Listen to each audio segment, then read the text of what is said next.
They were playing dates in the States by invitation of Gene Kennedy Smith, the U.S. ambassador to Ireland.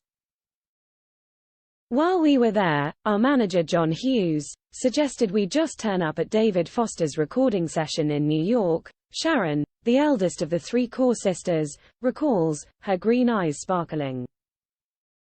So we did. We pitched up and said, "We're here to see David Foster." The receptionist presumed we had a meeting. Producer and music executive Foster was impressed by the band's chutzpah and blown away by their enchanting blend of traditional Irish folk and pop sensibilities. We went to the studio upstairs, got around the piano and did a couple of songs for him. A couple of days later, we were signed to Atlantic Records, says Sharon, with a grin. The luck of the Irish? Or fortune favoring the brave? That gamble turned the family band from Dundalk, Ireland, into household names.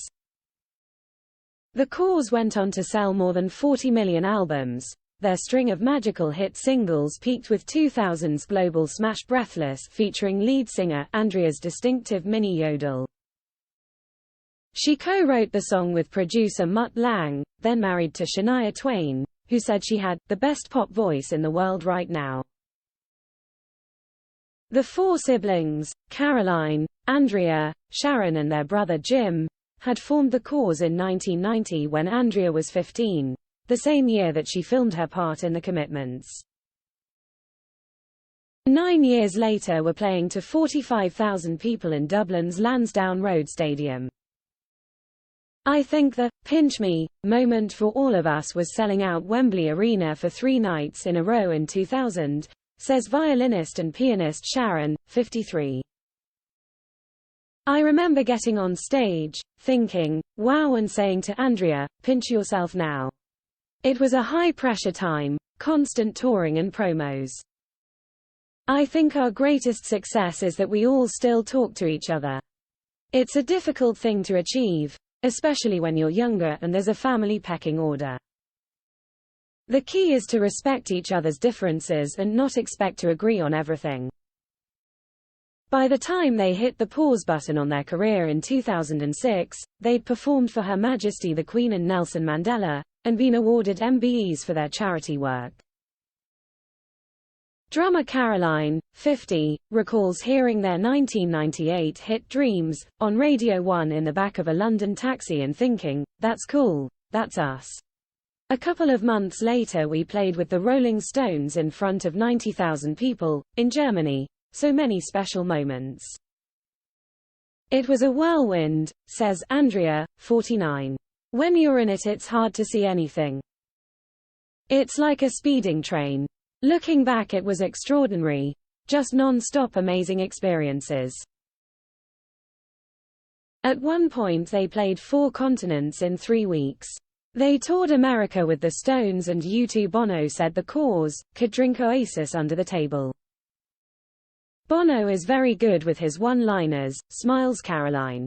The Corrs always had a clean image, but we definitely enjoyed a drink, as any touring band would. Sharon recalls, "We have years of on-the-road stories. We'd do anything. Early on we had to play in somebody's back garden in San Diego because a guy wanted to propose to his girlfriend. At Christmas, 1997, they played the Vatican. All the artists were waiting around all day backstage, and I kept being told, 'There's no need to get ready yet,'" says Sharon. And then, suddenly, it was, "You're on now." I was in such a rush, I put my dress on backwards and ran on stage. I'm pretty sure a lot of leg was revealed to the front row of cardinals. Another time in Pamplona, Spain, we came out of the hotel and were met by hundreds of screaming girls. We thought, there must be a band staying here, and then we realized it was us. It was a long way from their industrial hometown of Dundalk, in Louth, Air. It's a regular Irish town, there's music in all the bars and great musicians. It's part of the Irish heritage, says Sharon. Their late parents, Jerry, an accountant at the Electricity Supply Board, and Jean, a stay-at-home mum until her 40s, performed all over the country in their band, Sound Affair. Sharon recalls, their love of life, of each other, and of making music was incredible. Mum started singing with Dad after Andrea was born, so I was 4 when they started. When I was a bit older, Dad used to take me with him. I saw them play a couple of times, says Andrea.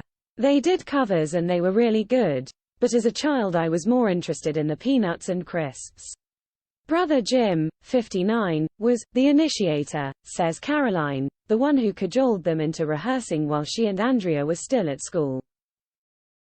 We had a lot of influences which we accidentally combined, pop, rock, and traditional music. It made us feel different and fresh. We toured relentlessly for 15 years. There was friction and not much individual autonomy, but we were so young, we didn't take ourselves so seriously.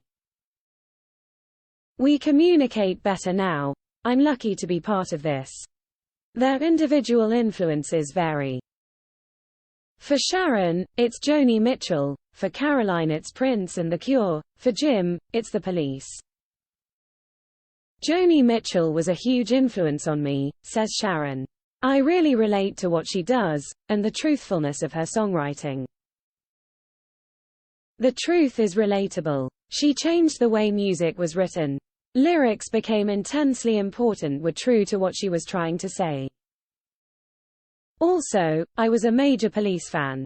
Caroline. I was crazy into The Cure at school. They were so huge at the time. I adored Prince as well and the Police before that, but The Cure's melodies were iconic, so memorable, and so was the way they dressed. Robert Smith had it. Sharon taught herself the piano but was classically trained on the violin by a local priest, who founded the Dundalk Youth Orchestra. Their first hit Runaway, from their multi-platinum debut album, Forgiven, Not Forgotten, was entirely unexpected. It wasn't intended to be on the album until David Foster heard us play it and said it had to be, says Sharon. The audience response when we did it live was gigantic. They'd sing it word for word. It made you well up. As their fame soared, Ravenhead Andrea was dubbed the most beautiful woman in the world, a slur, surely on her equally photogenic sisters. I was shocked, she admits. I certainly wasn't feeling like it deep down. Sharon says, God knows what it's like now. We were lucky we were before social media. Even so, Andrea found fame a bit overwhelming because of the aesthetics of it. People focused on what you look like and that's not healthy. It felt like everywhere there were mirrors. It made me feel self-conscious. I was very shy about that exposure. The music was the point. And it was the music that made him special. At a time when pop was riddled with manufactured, auto-tuned nuisances, the Corrs made authentic original music written and played on old-school instruments, including whistles, fiddles and bodhrans. Caroline recalls their MTV Unplugged show, Wow, that was a dream, to play our songs, acoustically and be filmed beautifully and to made a record of that. Sharon, we were immersed in music, we all play, all write. The talent was in there passed down by our parents. In 2015, the Corrs performed at their father's funeral and released their life-affirming comeback album White Light.